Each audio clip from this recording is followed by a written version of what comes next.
Well, let's just be honest with ourselves. We have to do more wrestling shows in France. Bonjour. Also, bonjour to you, all spectacle. Welcome to Ups and Downs with me, Simon Mellor, in my hotel room in the United States. Listen, I have just watched SmackDown, and I was just like, this is an absolute joy, because essentially from second one to second, 2 hours, it was just a hoot to see the French people so damn happy to have sports entertainment in their country. It's a couple of thumbs up for me. Let's go. Seriously though, even when we saw AJ Styles and Cody Rhodes arriving at the arena early in the day, these people were just like, yes, yes. And when Bayley's music hit, well, you would have thought the Queen of England was coming to the ring. Although now it would be the King. I've made a terrible faux pas, off with my head. She was also teaming with Naomi, Jade, Cargill and Bianca Belair to take on Damage Control and Tiffany Stratton. And we can condense this into a very nice sentence. People tagged, crowd cheered. People tagged, crowd cheered. And I was like, who even cares about moves? This is the wrestling I need. Naomi and Kairi Sane started as well, and everybody was so behind Naomi. When Bianca Belair tagged in, she did a suplex. And once again, it was just like, oh my gosh, she did a suplex. Hook it to my veins. Stratton and Bayley also got in there as well, and I think that could be a good feud if we did elongate it. When I'm not kidding you, Kairi grabbed Bales, and she threw her into Asuka's bottom. I mean, don't get mad at me. That's what happens, and I have to report on it. Tiffany then hit that awesome Alabama slam she does when she went to the corner and she smacked Jade one, but she probably shouldn't have done that because she forgot she was in a wrestling match. She turned around and she got Bayley to belly. Once more, I was still doing the dance of joy because this was getting my adrenaline going. And the interesting part here is throughout this match, because of tags, Bianca Belair and Bayley kind of fell out with each other. So much so, I stood off into the distance and I thought, I think this could be Bayley's first proper feud. And I tell you, that would be absolutely amazing, especially because one of them would have to play heel. And who would it be? Answers on a postcard. Cargill eventually got the hot slap because of course she did. She just wrecked everyone, including grabbing Bianca Belair and hurling her into Dakota Kai. And they probably did that because of the bum stuff earlier. Once again, don't get mad at me. Kai was able to break that up with the 1-2, but this is when chaos ensued, because everybody went after everybody else. When Bianca grabbed Dakota Kai, she hit the KOD, and she got the 1-2-3, and as always, that does rhyme, so WWE must have got it right. So this really was just awesome because of the crowd, and I'm going to say that a lot through this episode, but they got so loud, people on their phones got warnings saying, your ears are probably going to explode. I've exaggerated, but that is true. Give it up. The stuff then continued as well, so we went backstage. We were with Grayson Waller and Austin Theory. Now they were being their usual stupid selves. They were like, we can smell something. And after running through a bunch of nonsense, they were like, we can smell the smoke because we bring the smoke. Because of course they're facing the Street Profits later, so they were insulting them with their own catchphrase. And as always, they do make me laugh because they're absolute goobers. We also then cut to Jade Cargill and Bianca Belair. And Bianca is super mad at Damage Control because she just has to keep fighting them and fighting them and fighting them, when she basically looked at Bayley and was like, you know what, you're responsible for this because you made this group, which is when Bayley left the room. So again, I am intrigued. I think we're going to do it. Carmelo Hayes and Nick Aldis were then here too. And do you know what Carmelo Hayes said? He was like, listen, bro, I think I should be in the King of the Ring tournament. And I was like, well, they can't do that because Gunther is going to win the King of the Ring tournament. But if Carmelo Hayes enters the King of the Ring tournament, well, Carmelo Hayes should probably ring the King of the Ring tournament. Hashtag King of the Ring tournament. Bobby Lashley then walked in too, and he was like, well, Carmelo, you did a great job and good work against Cody last week. And I laughed. I was like, he didn't even win. But that was kind of the point. Because Lashley then said to Carmelo, I can help you out if you need it. And Hayes said, nah, man, I don't need that. When Bob was like, well, you didn't even win last week. And Carmelo was like, well, at least I shot my shot. You never do that anymore. Lashley then totally flipped his lid. It was like, don't you disrespect me. This is another one. I think we're going to do Carmelo Hayes versus Bobby Lashley. And I didn't have that on my bingo card either. But I should have done. I think it could be a winner. When the AOP defeated the New Catch Republic, I mean, as you're seeing this, it is May the 4th, Star Wars. I'm a bit worried about Pete Dunne and Tyler Bate because I think WWE management has gone, oh my gosh, they're so good. We can put them in any kind of environment and they are going to be totally okay. That does mean that they just lose. Although in this instance, the AOP did need a win. We need to watch this space. I mean, Akam just caught Pete at one point when Tyler Bate came in there, and they were unleashing these punches when Akam just went nope, and he took Tyler Bate's head off with a clothesline. And if he had pinned him for the 1-2-3, I would have understood. Razor then wanted some of this too, but Tyler's plan was to suplex him. But of course it didn't work, although fair play to Bate, he thought on his feet, he was like, fine, I'm going to give you the sleeper instead. Dunn was then stomping on Razor's arm, because these two are like little animals, and when Tyler realised that both of them were on the outside, what did he do? A big old dive. So for at least 2 minutes, they were rocking and rolling. The problem, of course, though, is eventually the authors did start writing down pros about pain. They were going to get back into this, including putting Tyler Bate in a bear hug. I was like, what are you doing, you absolute idiots? He's not even a bear. Tyler knew how to get out of this, though, because he did the whole wiggle jiggle when he got the hot tag to Pete Dunne, who actually hit a sliced bread on Razor. And I was like, all right, I get it, WWE management. You are correct. They can do it all. Somehow, almost instantly, Tyler was good to go again, so he must have taken a med pack. But he actually grabbed one of these fools, and he did the aeroplane spin. Have you seen the Authors of Pain? They're absolutely huge. That was impressive. Pete was then, haha, I can get this done because I'm going to break some joints. But because the rest of the Final Testament were at ringside, Scarlett cast distraction and Karrion Kross basically beat a load of people up, which he shouldn't have been doing, but the ref didn't see it. It meant the AOP were able to hit their finish for the 1, 2, 3. And again, the Final Testament needed something. And given that both these teams have been drafted for Raw, I suppose we shall carry on the program. But you know what I'm going to say, it's Groundhog Day once again. Because the fans just cheered me through this, I am giving it up. Also, when it does come to Tyler Bate and Pete Dunne, they're very good wrestlers. When it was Bloodline time. Because Paul Heyman found Nick Aldis in his office and was like, please take Kevin Owens and Randy Orton out of the mats at Backlash. Because if they get in there with Solo Sikoa and Tama Tonga, they're probably going to die. Nick obviously said no when Paul was like, fine, then whatever does happen at the pay-per-view premium live event will be on your shoulders. Aldis wanted to know, all right, who is deciding all of this? Is it you or is it the tribal chief? When Paul Heyman accidentally let slip, no, it's not Roman Reigns. I haven't chatted to him since WrestleMania. Whoops. Because, of course, Nick jumped right on this and was like, but you told me Roman Reigns didn't want to be involved in the draft. When Paul was like, no, I took him out of the draft because I thought it was the best thing for the head of the table. Because, of course, he's so worried about Solo Sikoa and Tama Tonga. But now he just put his foot in it. Nick then did have some final advice for him because he was like, listen, the RKO show is about to begin. So if you don't want these two to be in the match, why don't you go and tell them yourself? And he was right. We literally went right into that segment. And this was wonderful too, because Kevin Owens got such a big reaction, especially when he started talking in French. And when Randy Orton came to the ring, everybody was singing his song lyrics.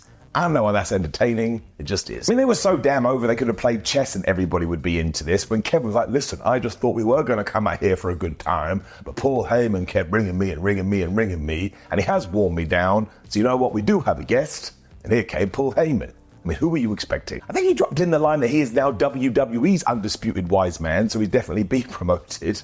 And Kevin Owens was like, listen, Randy, don't RKO him just yet. And Orton was like, I cannot promise anything. I kind of like doing it out of nowhere. Now, instantly the crowd started to go, we want Roman, and Paul agreed with them. So when Roman does come back, he's going to be a mega baby face. And he did say to KO and Randy, look, I just told Nick Aldis this. I'll tell you too. You don't want to take on Solo Sikoa and Tama Tonga because they're murderers. He even went as far to say they should think about their families if they're not going to do it for themselves. When KO was like, why would I listen to you? You're basically a weasel. And Randy was concerned because he too doesn't know who the tribal chief is right now. And this did leave Paul a little bit flummoxed. He didn't know what to say, but he did burst out, you know who I think the tribal chief is, and why we would assume Roman Reigns. We couldn't go any further because, of course, here was Solo, here was Tama, and they attacked Kevin Owens and Randy Orton. Of course they did. They're obsessed. Then they got into a big old brawl until WWE officials broke them up, and then Randy and Kevin were celebrating. I was like, I don't know why you do this, you didn't win. He said, I do love this story though, and the brand new Bloodline do come across like absolute crazy people. And of course, when Roman Reigns does come back, he's going to have some questions to answer too. And I do think at the pay-per-view premium live event, Solo and Tama are going to have to win. Otherwise, what was the point of doing all this to begin with? That means we could even get Kevin Owens Randy Orton feud, depending on what we do. Not sure what I'm doing here, but I'm giving it up. It just works. This is when we got the Street Profits responding to Grayson Waller and Austin Theory, and they essentially did this in French because they are good guys. Where we got another massive pop. It actually made me laugh. Here was LA Knight. Now, surely we have to do something with him because everybody keeps going crazy for the man. I think WWE must know that too, because he was taking on Angel here from Legado del Fantasma. I don't know why their paths were crossing, but surprise, surprise, Law kicked his ass. But at one point he grabbed his head and he just smashed it into the ring apron over and over again. And even when we cut to the commercial, which is usually when the heel gets back into it, we got back from the advert, LA Knight just booted him right in the face and hit the BFT 1, 2, 3. And 1, that rhymed again, and 2, I wouldn't say this was squash, but my word, he gave it to him. They got super duper confused though, because LA got a microphone and said, "Hi, I'm entering the King of the Ring." And I was like, well, how is this going to work? Because you need to win the King of the Ring. Carmelo Hayes needs to win the Ring of the Ring, the King of the Ring. And also Gunther needs to win the King of the Ring. Can't even talk. This is making my brain go so crazy. Basically, I don't think that's how the thing works. Given that Legado del Fantasma are out there too, eventually Santos Escobar interrupted him, essentially like, "I don't like you, LA Knight." And LA Knight was like, "Well, I think you're a massive nerd." And given that they did fall out here, I guess that could be our next program. Not sure how I feel about that. We wait and see. But mostly for the pop that LA Knight did, we do give it an up. But yeah, we have to come up with a big plan for him soon. That man is crazy, crazy popular. Carlito was being interviewed by Byron Saxton after this, which was a big deal, because we all wanted to know why did you attack Dragon Lee? Now, as predicted, it was because Rey Mysterio picked him for the WrestleMania match. And as Carlito told us, I have been away from the WWE for a long time. I wanted my WrestleMania moment.